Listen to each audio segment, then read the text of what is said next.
Do do do do do do do do do do do. Good morning, everybody, and welcome to the highlight of human civilization. It's called Coffee with Scott Adams. I'm pretty sure you've never had a better time in your life, and it's going to get better. Yeah. In a moment, we're going to levels that nobody's ever even heard of in their entire life. All you need is a copper mug or a glass, a tankard, chalice or stein, a canteen, jug or flask, a vessel of any kind. Fill it with your favorite liquid. I like coffee. And join me now for the unparalleled pleasure. It's the dopamine hit of the day, the thing that makes everything better. It's called the simultaneous sip. Join me now. Go. Oh. Everything in my life is a little bit better right now. A little bit. It's really all directional. You take that sip of coffee, and you're at least heading in the right direction for a change. Huh? Am I right? Well, I've got an update. I've decided that instead of having a mere live stream, or some would call it a podcast, that doesn't sound cool. Doesn't sound cool at all. So instead, I've decided that at least the people who are on the local subscription site, we're going to form a cult. A cult. Now, we're not going to require you to shave your head. Unless you're going to follow the leader sort of thing. But, I'll just shave mine.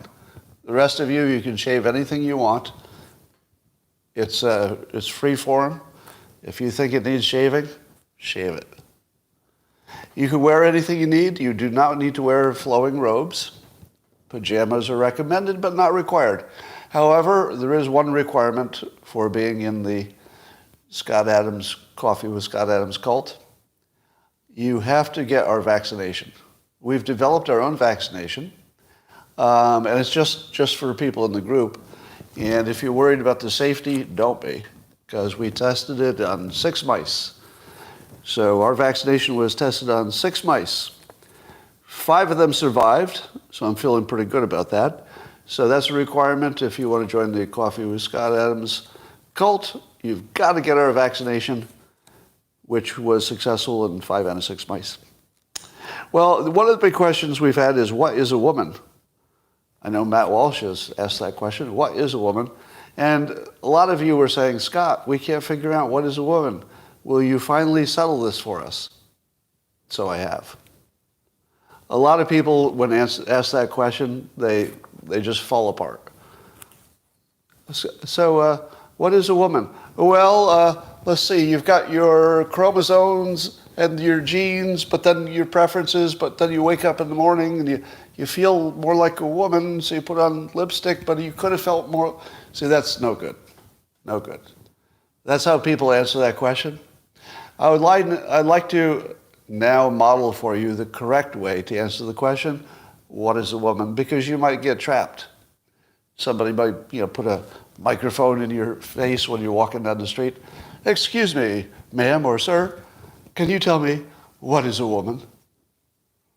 And so I'd like to show you the correct way to do this.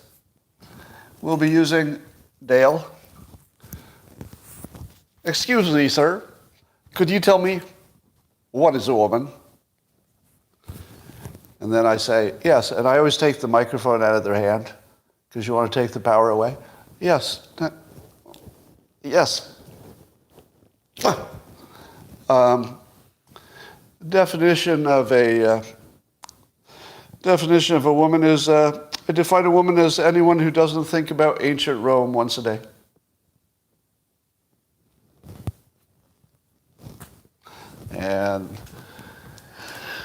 And scene. If you're not thinking about ancient Rome at least once a day, can we really call you a man? You would only be sort of a man. Yeah. If you think of it 5 times a day like I do, all man. Totally male. All right, how many of you have seen the new video of Tesla's new robot they're working on called Optimus? And watch it standing there like a person and sorting blue and green things into different bins. Now, the amazing thing is not that it looks exactly like a person. Now, it looks like a robot, but the way it moves is kind of exactly like a person now. I don't know if you could tell the difference. It has hands and a body and everything. But the thing that's new about it, because they've had robots that could sort of things before, but what's new is they taught it to do this by video. So they just showed it a whole bunch of video of stuff, and then it knew how to do the stuff. This is a whole new world. Whole new world. I want one of those robots so badly. Now, I don't know what the first Tesla robot's going to cost. What would be your guess? Has that ever been published? If you had to guess the first humanoid Tesla robot, you're saying 15,000? I was thinking $250,000.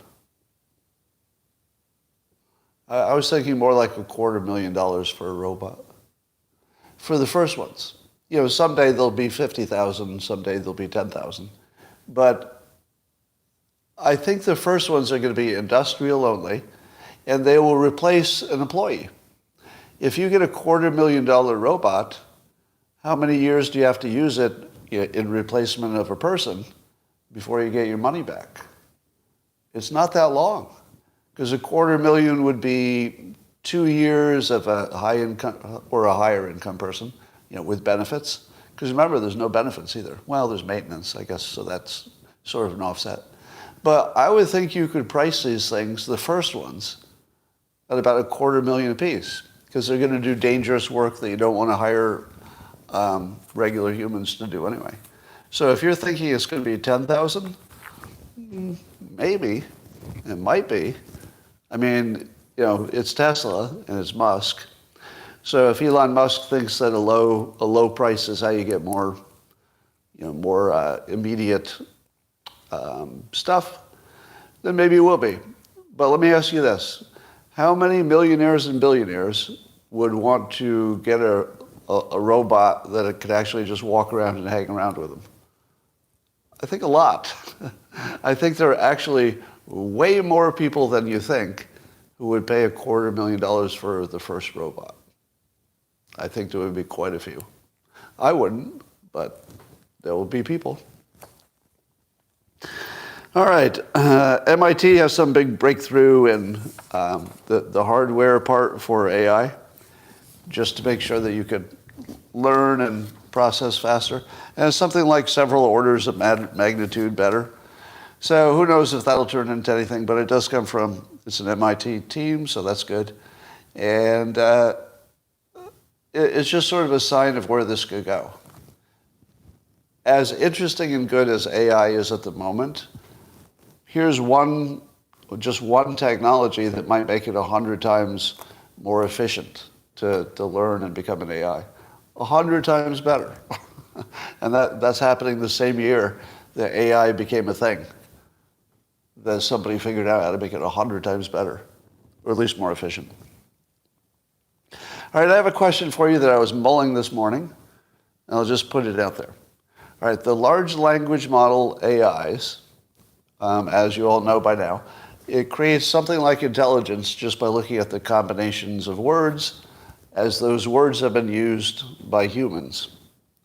So it can find intelligence just in the combination of words. Now here's the next question. Words, as they're represented on a computer, could also be thought of as numbers, right? You could think of it as, you could change any word into a number and then do math on it and stuff. But you can at least turn it into zeros and ones. So it's amazing that you could make intelligence out of words, but it's even freakier when you think those words could be represented in zeros and ones, and that a combination of zeros and ones, which is also words, and then the combination of those words is intelligence. But if you take it all the way back, all you needed for intelligence was zeros and ones in the right combination. How freaky is that? It was just zeros and ones in the right combination made intelligence.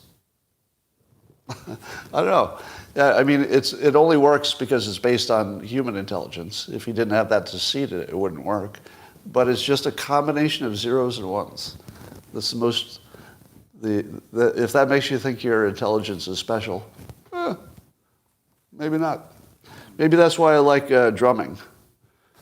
If you look at drum beats, they're just left and right, left, right, and sometimes kick.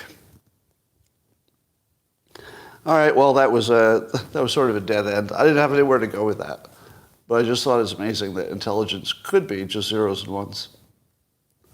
All right, let's talk about all the fake news. CNN has a big article about Biden doing a bunch of useful things to secure the border.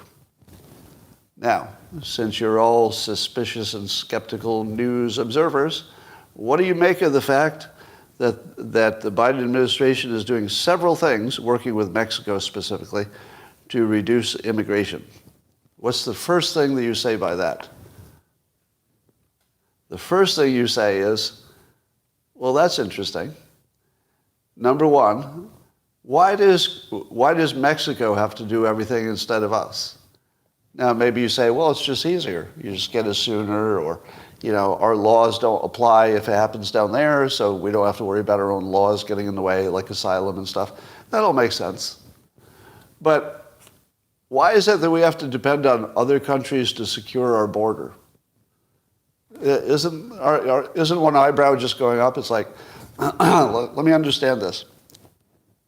Can you think of any other country who's having a border problem, and the way they solve it is they go to the other country and they say, could you act differently so that we don't have to close our border? Who does that? Right. There's something just naturally wrong with the story, isn't there? There's something like missing in the story. Like, we can't close our own borders. You have to beg the other country to completely change their processes so you don't have to control your border. Okay, so that's the first head scratcher. The second one is, why now? Why would they be getting serious about now? The only reason is because it's making Biden poll poorly for the presidents. It obviously has to do with 2024, and it obviously is being driven only by politics, which suggests that the people behind, border security are not interested in actually securing the border. Because if you require the politics to even be interested in it, there's not much interest there in just doing your job. It's not until you're threatened that you do something. But I'll tell you what the most amazing thing is about this story, and I wonder how many of would have noticed. Do you remember when RFK Jr. did his documentary, little film about the border? And although he's Democrat, so you'd expect him to, buy into the Democrat narrative of everything, when he reported, he told us something that I did not know, that almost all of the immigration was from countries outside of Central and South America. That was coming from Africa and some parts of, Eastern Europe and Asia. Now, according to RFK Jr., it was almost entirely that group. Yeah, a lot of Africa, China, etc., Middle East, almost entirely. And it was actually very little from the actual region. So when CNN does their story, it's a big story, about how a bunch of stuff is being done on the border and that the U.S. is working with Mexico to keep people within Mexico so they don't cross over. What part of the story mentions that the people are not coming from Central and South America? Well, I read it quickly, but I didn't see it. It wasn't mentioned. So somehow CNN wrote this major story about immigration and the border without mentioning where the people are coming from. Does that sound right? Is there like obviously something that they've left out of the story? Or did RFK Jr. just make it up?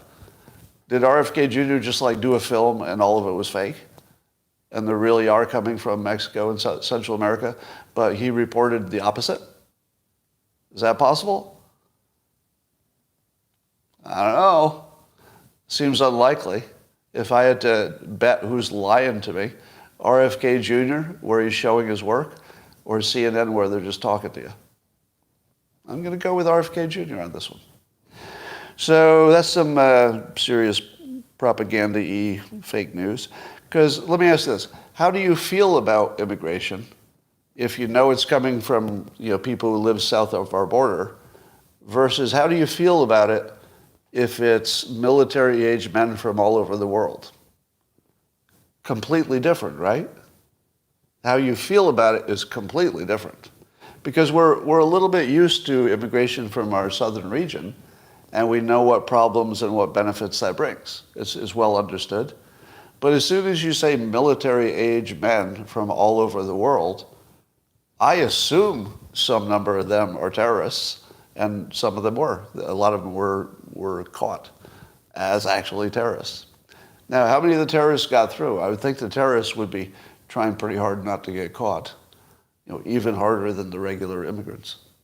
Because the regular immigrants don't mind that much getting caught, right? Because they still get released into the United States. But if you're an immigrant and you're a terrorist, and you're on some list, you're going to really, really, really try hard to not get caught, I would think. So how many of those got away? I have no idea. Could be thousands of, military terrorists in the country. We have no idea. There's no way to know. So that's less than awesome. But look for the dog not barking, which is CNN not telling you the nature of the people coming into the country. Let's talk about the Washington Post. The Washington Post is flailing like crazy because they've been totally outed for being a disinformation source. But apparently they're writing again. Mike Benz is all over this on Twitter. You should follow Mike, B-E-N-Z. He's the one who explains to you how the misinformation media works and how it's part of the intelligence operation, so you can see all the gears of the machine. But as he says in his tweets, since Washington Post is attempting a 2.0 attempt after getting blown out last time, watch this masterclass. And so the Washington Post is flailing around to try to create this narrative that in the world there's all this misinformation, and there are these good guys forming entities that the government is funding, I guess, and these good guys are the ones who will be like watchdogs against the misinformation. Now, what Mike Benz teaches us is that's exactly what our intelligence people do in other countries to control them. We create fake organizations in other countries that seem to be the disinformation seekers, looking for all your disinformation. But in reality, from the start, they're designed to create disinformation. They're just propaganda entities. And now we see that the same system has been fully implemented in the United States, which is completely legal. Apparently it's totally legal at the moment. So the CIA, or somebody of that type, is working apparently with the Washington Post. That would be the accusation, the allegation, and that they always have. And that the news media and the intelligence people have closed ranks and decided that misinformation only comes from one side of the political sphere. It's just people on the right with all their misinformation. And the people on the left will never know that this is all fake and it's all an op. They'll never know because they don't watch this, and if they don't follow Mike Benz. If you're not actually following somebody who knows how this stuff works, how in the world would you know? How would you ever know? All right, so every time you see disinformation studies or disinformation researcher, those are your keys that it's a propaganda move. And not just, I want to be clear about this. It's not just something that's happening and I've decided to label it as propaganda. It's propaganda by design from the start with lots of moving parts, right? So we're not interpreting it. It's intended to be this and built to be propaganda, and it's in our country. So our news industry is essentially done. I think I could call the death of the news industry today. I'm not sure what day it died, but we don't have it. We don't have actually a news industry at this point. Let me say that as clearly as possible. We don't actually have a news industry. There's no industry that's called the news anymore. It's only propaganda. Now, that's not to say every member of the news is a propagandist. There are plenty of good people who are trying to break through, but they can't really break the corporate, corporate cage. So as long as you work for some big employer, you're pretty much constrained. All right. So we don't have news anymore. That would suggest that people like me will systematically be squashed. Do you see that happening? Do you see people like me being systematically squashed? Well, let's game it through. So I've been canceled in newspapers, and publishing, but I was able to recreate myself within the locals sphere, and also a subscription within the X platform. And I don't know if you know, but the locals platform is part of Rumble. So Rumble is the parent of all that. So as we speak, Rumble is losing its advertising because of Russell Brand. Now that's the given reason. So Burger King and a few other companies are pulling out their advertising from Rumble because Rumble has not canceled Russell Brand. Right? But just think about that. Now, if Rumble loses enough advertisers, Rumble goes out of business. If Rumble goes out of business, remember they own the locals platform, the primary way that I can make money because I'm canceled. So I'm right at the edge, depending how financially strong Rumble is. I also own some stock in Rumble because I had invested in locals and then that got taken over into Rumble. That stock is worth a lot less than it was, less than half, I think, of where it was. But so right now, Rumble is the last place, along with the X platform, where you could say something that's not approved by the intelligence censors, basically. And it looks like that's seriously under attack. So if the locals platform goes down with Rumble, because there's some organized thing against the advertisers, that would be one of the biggest blows to free speech ever. But I remind you that the ADL, driven by the Democrats, tried to put Twitter out of business by organizing a boycott.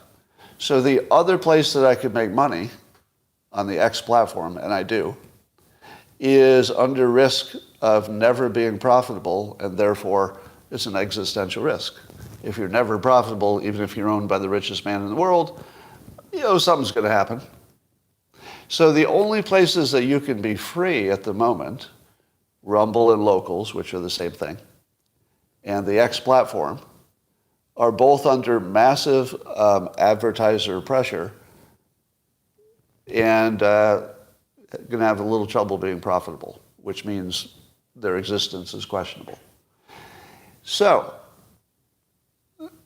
I am actually impressed at the level of completeness of the evil that's happening right now, because we've really lost the entire news business. The fact that people on Rumble can still say some things that sound free, how many people on the left will ever hear that? How many people on the left follow me on locals? Very few, maybe almost none. How many people on the left follow me on the X platform? Very few, very few. So the first thing you do is make sure that the dissenting voices are walled off, because then they're only just talking to themselves. And then you can do whatever you want with the rest of it, which they've done. But then once you've got that, you've taken care of the rest of the media, it's all under your control, which it appears to be. Then you've got to go after the bubble, because you don't want the bubble to have a breakout moment. So now you can see that the bubble is being squeezed by the advertisers, who is being squeezed by the Democrats who are being squeezed by intelligence people. So it looks like there's something like a complete loss of First Amendment is coming up. It's almost complete because I don't have any ability to talk in most of the media. Would you agree? I can get on podcasts, but they have their own little audiences. But do you think that CNN's going to invite me on to give my side of things? I don't think so.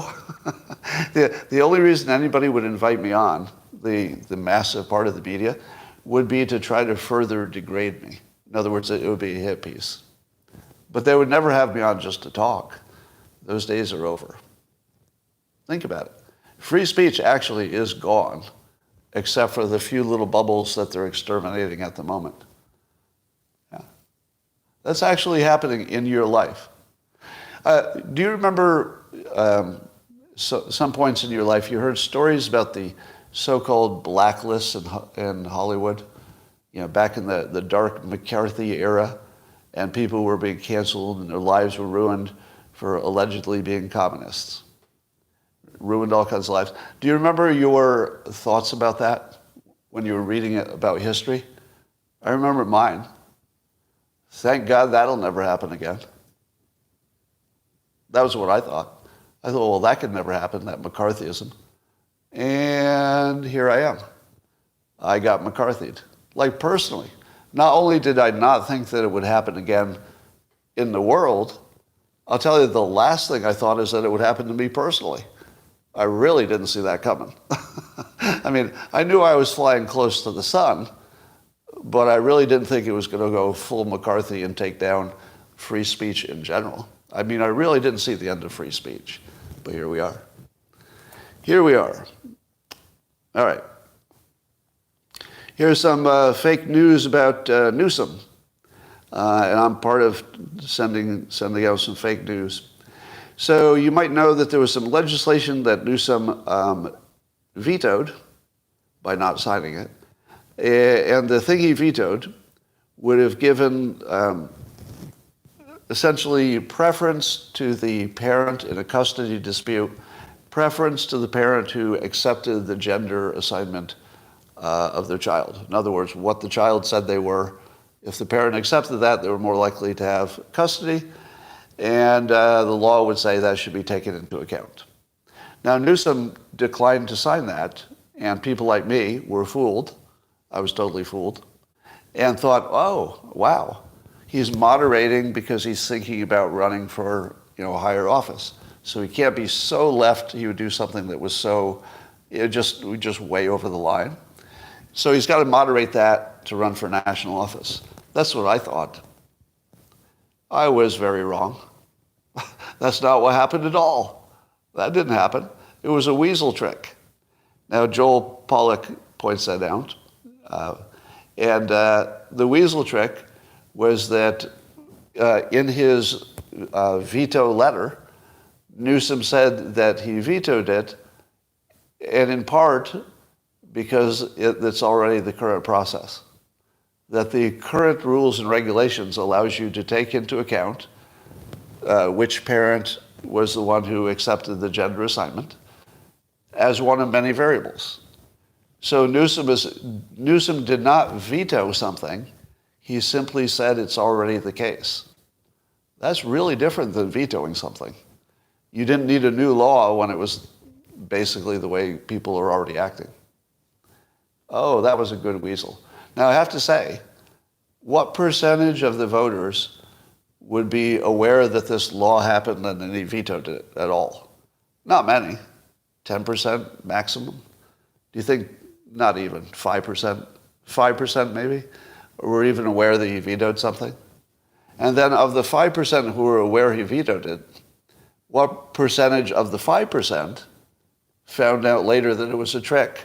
He wasn't really vetoing anything because it was already the process. Probably 1% of 5%. Right? I think it's hard for those of you who watch this content every day, it's hard for you to understand how little the public knows about anything in terms of politics. I mean, I'm barely keeping my my nose just above the waterline with all the legal stuff. Trying to figure out who's suing who for what and who got indicted where for what. It's like really hard for non-lawyers to keep that straight. If you're a lawyer, you're probably in pretty good shape. But for the non-lawyers to keep all those different legal shenanigans in your mind, it's almost impossible. So it almost has no effect because it's beyond our ability to process it. We can't put it in a box. All right. There's a... So those are three really obvious examples of fake news. Is any of the news real? I don't think so. I don't think any of it is real. Why would it be? Once the intelligence agencies can completely control the news, which is largely the case, why would they ever do real news? What would be even the point of it? There would be no real point of it. It would be all narrative.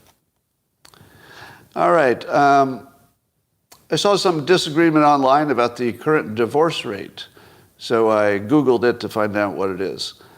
Let me ask you, what do you think is the current divorce rate of people married for the first time?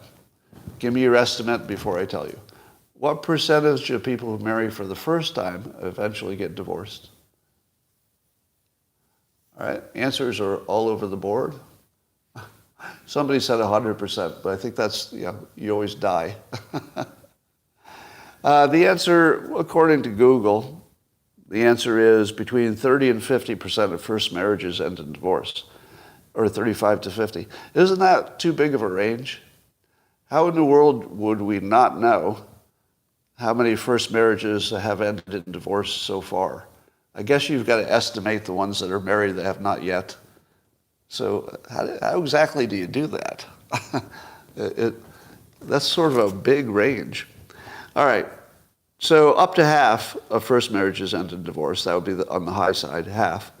Well, second marriages, all right, let's see if you know this fact. Are second marriages more likely or less likely to divorce? More likely or less likely? It's way more likely. Like a lot more likely. So second marriages have a higher divorce rate of 60 to 70%. Almost 70% of second marriages. Do you know why that makes sense?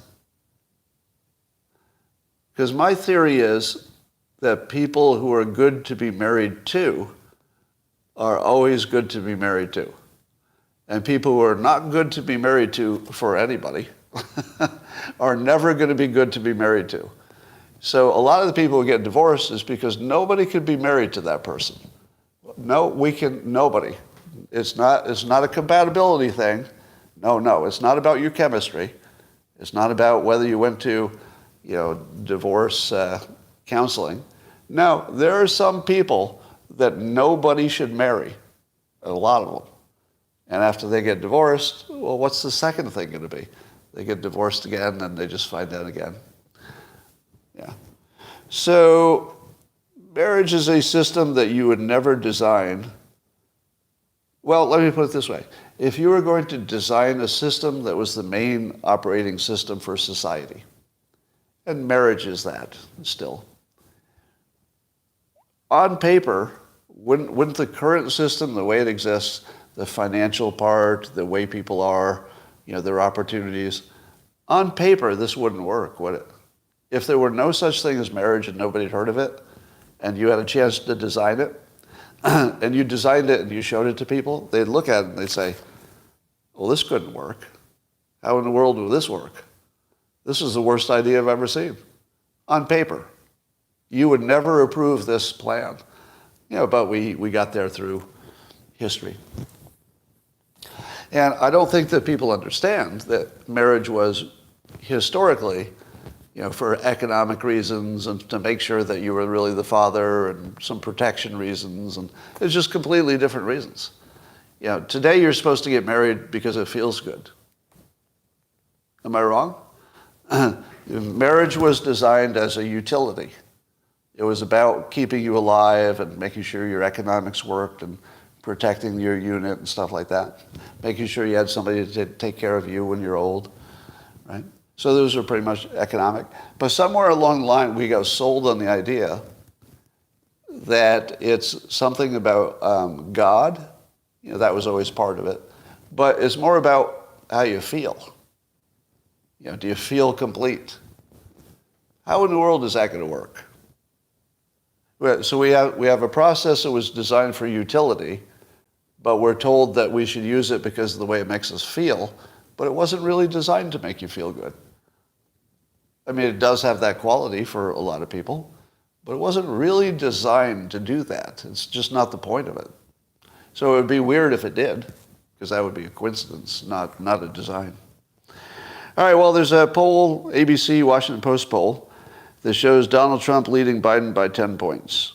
What does it tell you when there's one poll that's way different than the others, because the other polls are closer to even? But it could be because it's newer. Did something happen in the last 2 weeks that would have changed things this much? Did I tell you it's a Washington Post ABC poll? Washington Post. What do you know from that? All right. So this is probably what the intelligence people in the country want you to think, because it comes from the Washington Post. And they would like you to think that Trump will absolutely clobber Biden in the election. Why would anybody who is on Biden's side want to release a poll that says he's going to get absolutely trounced? Because they're trying to remove him. Obviously. Obviously, they're trying to remove him early enough that they can get somebody else in. What else could it be? What else could it be? Oh, I know. Stop it. You're going to say what else it could be is that's the data, right? One possibility is, well, that's how the poll came out. There's no clever plan or intention. They just did a poll, and it's wildly different than the other polls, but, sometimes that happens. Does anybody believe that this would have seen the light of day, this poll, unless the people in charge thought it helped their narrative? No. Do you know what would have happened under normal times if you saw a poll that so wildly disagreed with the other polls? Do you know what would happen? You would say you did it wrong and you throw it away. Now, I don't know that that's true, but I'll bet if you talk to Rasmussen or you talk to somebody who's just a pollster, right? They're not political, they're just pollsters. And you said, if your poll came back and it was wildly different, 10 points is wildly different than the other polls, all of the other polls, not just some, but all of the other polls, and you're wildly different, do you just publish that fucking thing? You tell me. Those of you who have any kind of experience in the real world, do you publish that? No, not in the real world. In the real world, you assume it's wrong. You assume it's wrong. You might poll again to see if you got the same, but you're not going to publish that. You would never publish that if your job was just polling. That's my contention. That no professional would publish a poll that was wildly outside the bounds of all the other polls. You would pull it back and you'd say, we better take a week off. Because next week it'll either still be there, in which case, we've confirmed it's real, or by next week we'll find out it's not there because, we try again and it's just not there. But nobody would publish that poll for news purposes. You just wouldn't do it. So you would have to have some other purpose. What would be the other purpose? It's obvious. The other purpose would be to discourage Biden from running. It's very obvious. All right. And of course, Biden was down on all of the various issues. Let's see if you can guess the result on this one. Asked about Biden's handling of immigration situation at the border. What percentage of people said they approve of Biden's handling of immigration at the border? Oh, yeah, good guess. It's 23%. 23%. And once again, my audience is so smart. They knew the answer. before I ask the question. Yeah, that's how we roll here. Well, Microsoft is going into the nuclear power business. Did you see that coming? Microsoft, the company, is going hard. They're not just tiptoeing it. They're going hard into building nuclear reactors. Do you know why? It's the only way that they can power their data centers in a green way. It was the only way. So Microsoft is all in on nuclear being green, and they're all in on microreactors and modular reactors. How do you get nuclear approved in a country that takes 20 years to approve anything? You make it modular, and you make it micro. So those were always the paths. The reason the companies didn't do it is they didn't have the cover. They couldn't do it. Partly the technology had to develop to a certain point, but partly it would just be too hard to be a corporation and say you were going to do something with nuclear. You would just get hammered. But apparently, the message that nuclear is green, and not just green, it's your only hope. It's like your only hope for green. It's the only thing you could do maybe fast enough and big enough and reliable enough. Now, of course, I think Elon Musk would say you could get there with solar and batteries. But I still need to see a debate on nuclear versus solar plus batteries alone. It's entirely possible that Musk is right and that solar plus batteries gets you a better end state. But I'd love to see that argument. And part of the reason that you can't be sure is that you don't know what happens with the economics of solar in 5 years. In 5 years, there could be a breakthrough that doubles capacity, or gives you aluminum-based batteries instead of lithium, and suddenly all the economics are completely different. So both nuclear and solar could undergo like massive, massive changes in economics, in the next 5 to 10 years, and they could leapfrog each other.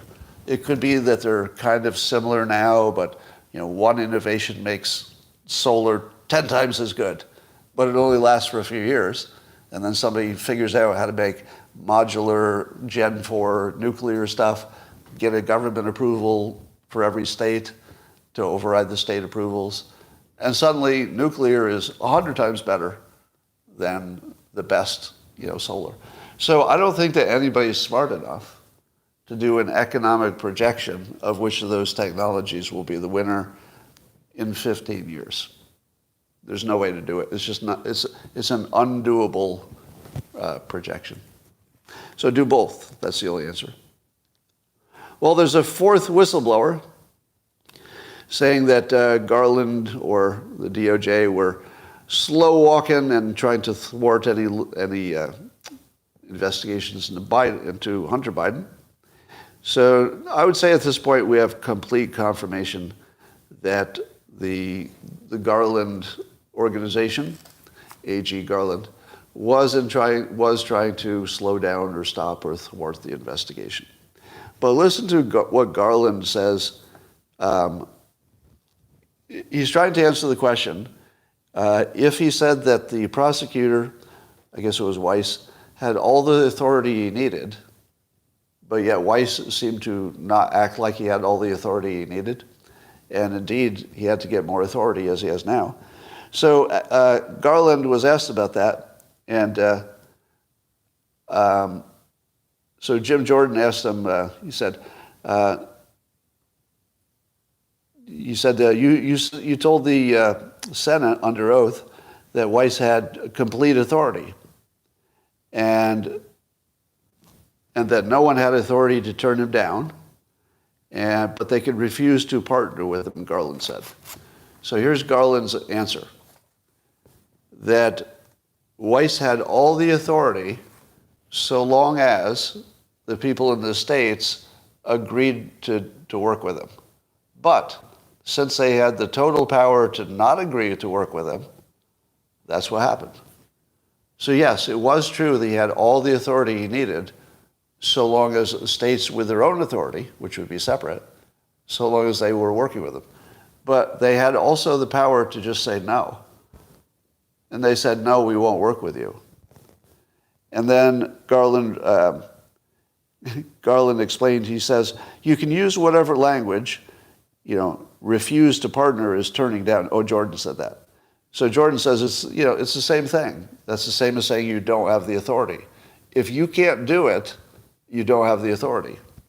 And Garland's trying to weasel it and say, you do have the authority, but other people have the authority not to help you, which effectively stops you. And he tried to sell that and he actually said that it's not the same under well-known Justice Department practice, Garland claimed. Now, if you and I are watching this, we don't know what well-established Justice Department policies are. So you just hear this and you go, I don't know. But to me, it sounds exactly like they were thwarting him. And I think the whistleblowers are being completely accurate on this. That's my take. So if you're wondering if the Department of Justice and Garland were crooked, I would say that's confirmed. Does that feel fair enough? I would say that 4 whistleblowers and then listening to him explain himself would confirm that he's crooked. And it's funny that we can say that with confidence. You don't even have to wonder at this point. Everybody's innocent until proven guilty, but I'd say he's proven guilty. He was innocent in my mind until 4 whistleblowers said he wasn't, and then we heard his explanation. It was obviously bullshit. So under this conditions, yeah, he's proven guilty. He's corrupt. Absolutely. Think about the fact that he could have been on the Supreme Court. He could have been on the Supreme Court, and we have confirmation that he's corrupt. Confirmation. It's right here. It's in the news. It's on every news site. And he could have been on the Supreme Court. Unbelievable. Well, what other fuckery is happening? How many scientific papers do you think were, let's say, withdrawn or retracted in 2002? Of course, there's lots of papers. So the answer is in 2002, there were 119 studies that turned out to have been published and peer-reviewed, but later turned out to be flawed or absolutely fake. 119 of them in 2002. That's a lot, right? It feels like a lot, 119. So that was in 2002. How many do you think were retracted in 2022, last year? 5,500. 5,500 faulty papers were retracted. Now, do you know why the number wasn't higher? Because there's a team of people looking for fake papers, a little small team. Let's see, the Data Colada is the name of their little group. And they're scientists who are just looking through the literature to find the fake ones and then surfacing them, and they're getting retracted. Now, it looks like it's only, I think, 3 people primarily. And there were 5,500 papers retracted. What if the people looking for fakes were as well funded as Ukraine or climate science or any of that? Imagine if the people who are looking for racism, like the ADL, they find it everywhere, don't they? Because they're paid to look for it. So if you're paid to look for something, you're going to find it everywhere. But these 3 people who are doing it not for money, they seem to be doing it because it would be good for the world, found 5,500 papers, or they contributed to the 5,500 retractions. Now, out of 5,500, don't you have some questions? Don't you wonder if there was any domain in which there were more fakes? Yeah, you do. You do wonder if there's any domain in which there were more fakes.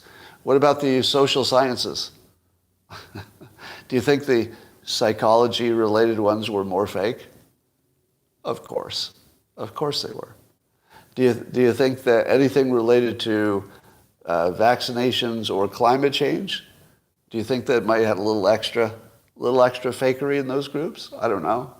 My guess is probably because there's more money involved. Wherever there's more money involved, and it's a hotter topic, you'd expect more shenanigans.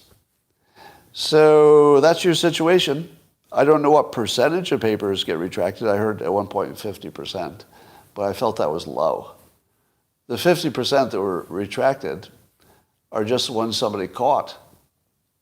It's not like there's somebody looking at all the papers. That's just the ones they caught. So, yeah, I don't trust anything anymore in science. So Jonathan Turley is all over this Bob Menendez situation. So Bob Menendez, member of Congress, the Senate, sat on the Senate Foreign Intelligence Committee, who was the head of it, which was also Joe Biden's old job in the Senate. And apparently it's well understood that if you're in that job, you're dealing with other countries in which bribery is a normal way of business. Right. So he was like one of the focus points in our government to deal with the countries that bribe. And then it turns out that he was accepting bribes. And of course, we believe that Biden was doing something similar with the Biden crime family. Now, here's the question that Turley asks, and I think is a pretty fair question. This is not the first time Menendez has been accused of wrongdoing of this nature. He was already highly suspected of being this kind of person. And yet he was put in the job where it would be easiest to be this person. And as Jonathan Turley accurately points out, why would anybody put this specific person in that specific job? Can you think of any reason? I can. Whoever wanted him in that job was getting a taste. Can you think of another reason? Why in the world would you put the most suspected crook in the job where a suspected crook would really like to be? Yeah, it had to be intentional. There's no way it was an accident. So you have to assume that anybody who approved it is in on some kind of grift. That would be the reasonable expectation. All right. I'm reminded that in a 2021 article, there was a survey that found that 34% of white students who applied to colleges falsely claimed they were a racial minority. 34%. This is in 2021. Why is it not 100%? What is wrong with white people? 34% would suggest you've got 66% of white people who are stupid. That might be about right. I'm not sure that's wrong. But under today's rules, you would be actually an idiot to say that you were a white person on a college application, because there's no penalty for being wrong. And apparently the way they're doing it is saying they're Native American, like Elizabeth Warren. That's the perfect way. Because unless you've got unless somebody's going to do some research to actually go and talk to the tribe that you claim to be a part of, and maybe you don't know what tribe, so you say, I don't know what tribe. And then they'll say, but you're not really Native American unless a tribe says you are. That's the way it works, right? That's my understanding. You have to be claimed by a tribe or you're not Native American. But if you were filling out these forms, would you care about that distinction? Or would you just say, it's my impression that I'm Native American because I have Native American ethnicity, and the form is asking me about my identification. It's not asking me who else identifies me. It's not saying, do Native Americans identify you? No, it's asking me what I identify as. So I'm going to identify as Native American, get myself some money, get accepted into college. You'd be pretty stupid not to do it. I saw a comment, I think it was on Locals. There was somebody who's a pilot who was filling out some internal forms, and it was some white guy claiming to be some other ethnicity. And apparently all the pilots are figuring out that they have to claim to be another ethnicity too. So the pilots are teaching other pilots how to claim to be not white. and how to get away with it. So let me ask you this. In a world in which we have all this systemic and direct discrimination, why is nobody trying to claim to be white? Do you remember when people tried to pass as white? And I think there's a fairly obvious answer to that question, because being white is not an advantage.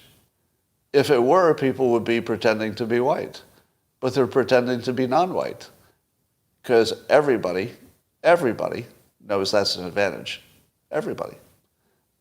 Anybody who doesn't know that's an advantage in 2023 is a fucking idiot at this point. So, 77% of the white applicants who lied about their race on their applications were accepted to those colleges.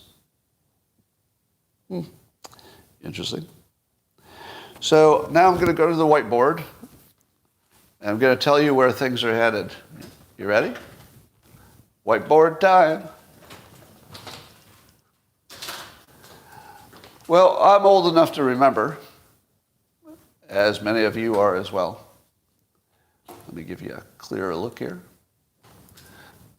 When, if you're talking about discrimination, the biggest topic of discrimination was usually white versus black. So there was a time when it was just a white versus black conversation.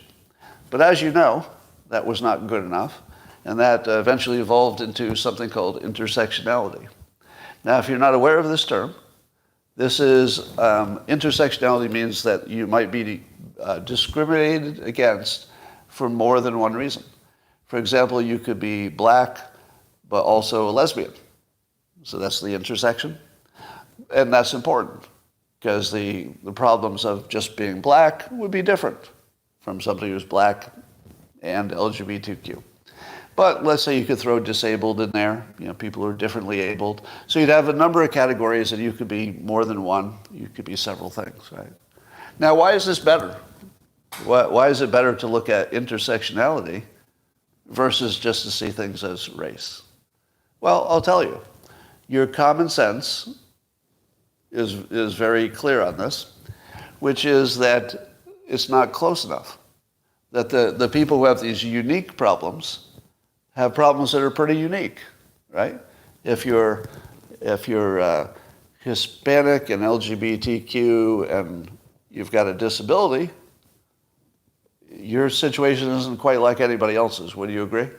You have some things in common, but your situation's different. So it makes sense, I think everybody would agree, left and right. It makes more sense to get down to some granularity. So suppose we wanted to improve on this yet again, right? So just looking at black and white, it was too big a category. You can't do enough with it. Go to a little more granularity. Well, you might be black and also this, or this and also that. That's better, wouldn't you say? More granularity. Yeah.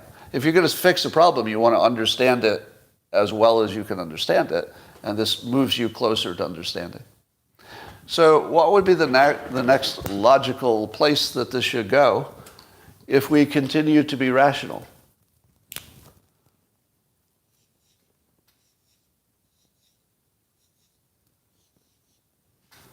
People.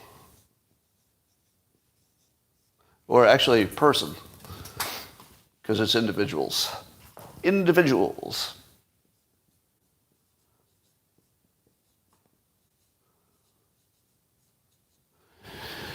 Now, if you understood discrimination and everything else in terms of individuals, which is really where this was getting to. It was getting closer to the individual. But if we go all the way, now we can really do something. Because if this is the problem, white versus black, what are you going to do about it? What's your plan to make that better? Well, there's some things you can do, improving education, et cetera, but doesn't seem to be working. So then getting to more granular, well, maybe we can do something if we understand it at this level, but how about going further?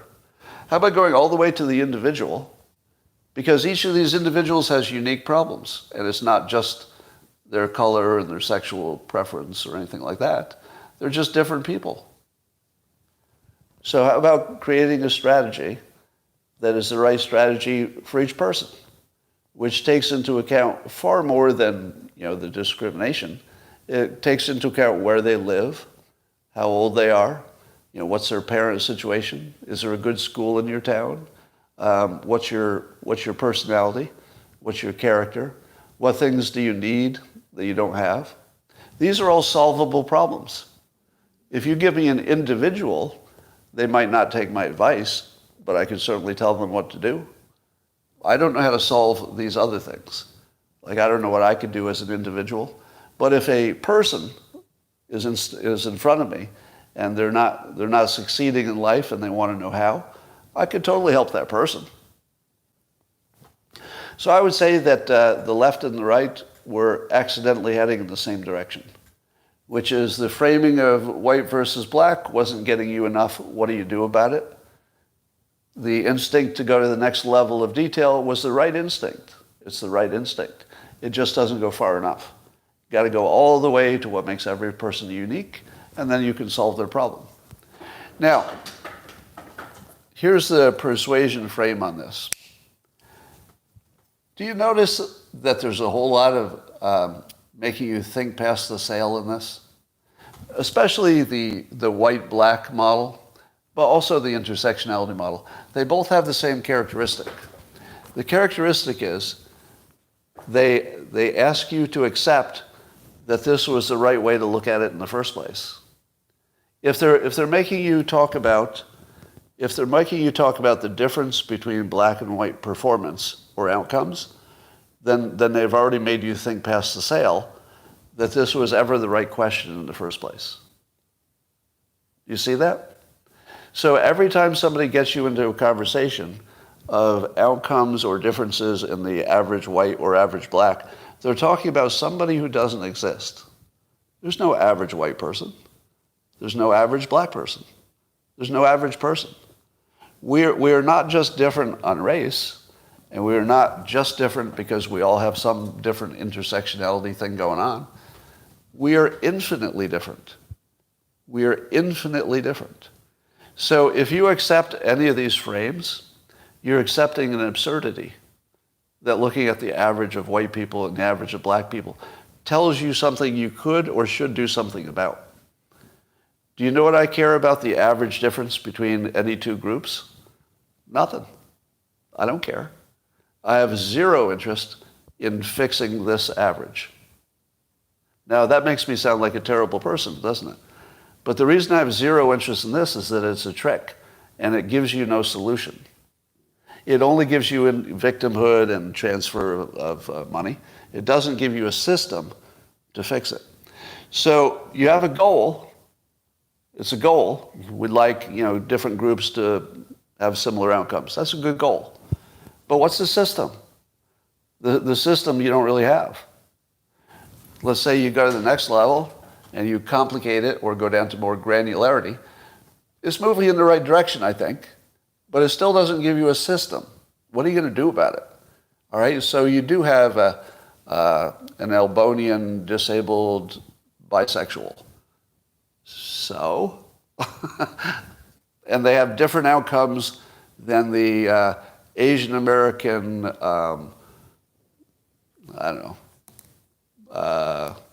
non-binaries or something.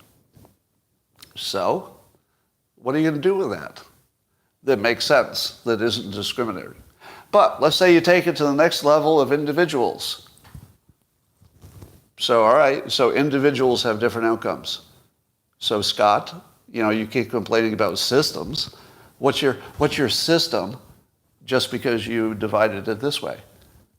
Well, my system is sitting behind you.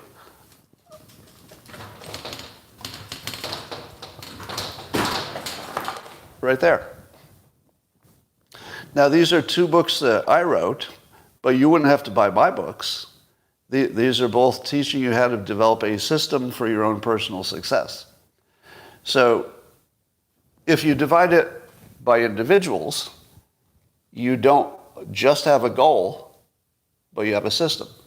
Oh, there are There are basically skill development books of all kinds. There are probably 10 books that if you read all 10, your odds of succeeding are close to 100%, right? Unless you get sick or you have some terrible bad luck. But if you just did the things that people who are successful advise you to do, and it might not be my advice. You know, I don't call my stuff advice, there's a reason for that.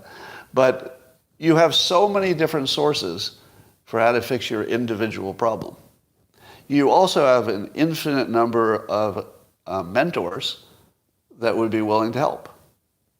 What can a mentor do if you're looking at the world as it's black versus white? What does a mentor do?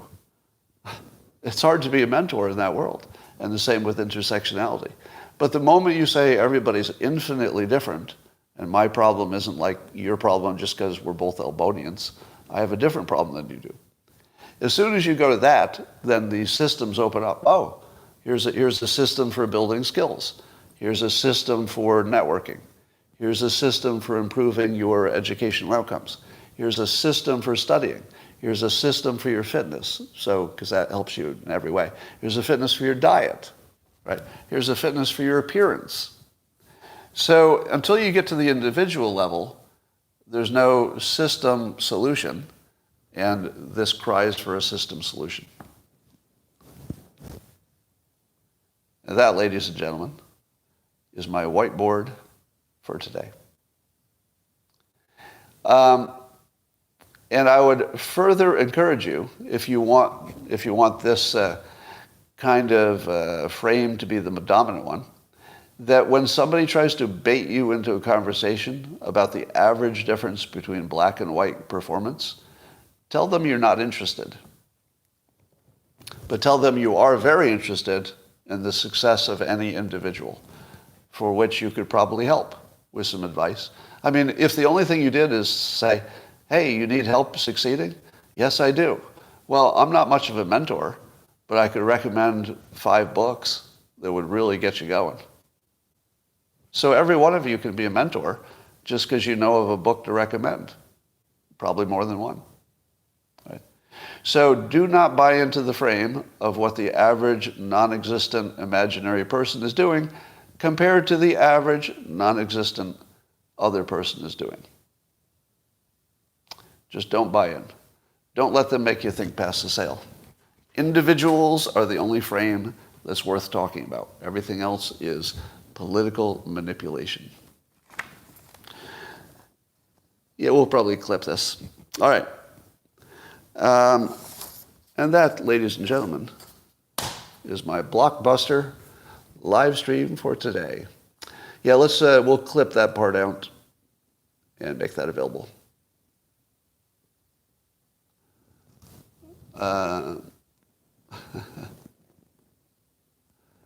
Marxists say thinking about the individual is bad. Who cares? And by the way, here's a little tip on making people go away or try to sell you stuff. If somebody's trying to sell you something, let's say a telemarketer, and you want to tell them to go away, but you want to do it in the best possible and most effective way, the phrase "not interested" is devastating. So if somebody's trying to sell you something and you go, I'm not looking to buy today, they'll still keep at you. If you say, I can't afford it, they'll tell you that you can make payments over time. So anything you say that's like a regular objection, then a salesperson has a counter to it. The one thing that they can't counter is a lack of interest. And they will give up right away. A lack of interest is the end of the fucking conversation. And sometimes you have to say it 3 times. But by the 3rd time you say it, it's over. Yeah, but would you like to? Yeah, no, I'm not interested. Well, but did you know? Yeah, I'm not interested. I'm not interested. Okay, thank you. 3 times and out. Works every time. I've never seen it fail. And it works when somebody's standing in front of you at your door. You ever accidentally open the door and it was a salesperson and you can't make them go away? Just look them right in the eye and go, yeah, I'm not interested. It's not impolite. You have no obligation to be interested in what other people want you to be interested in. None. You have no obligation for that. Just look them in the eye and say, yeah, I'm not interested. It'll go away right away. So when somebody brings you the average person in this group didn't do as good as the average person in this group, so we have to just say, I'm not really interested in that conversation. Yeah, those are people that don't exist. I'm not interested in non-existent people and solutions that can't work. All right, that's all for now, YouTube. Thanks for joining. I'll see you tomorrow for more excitement.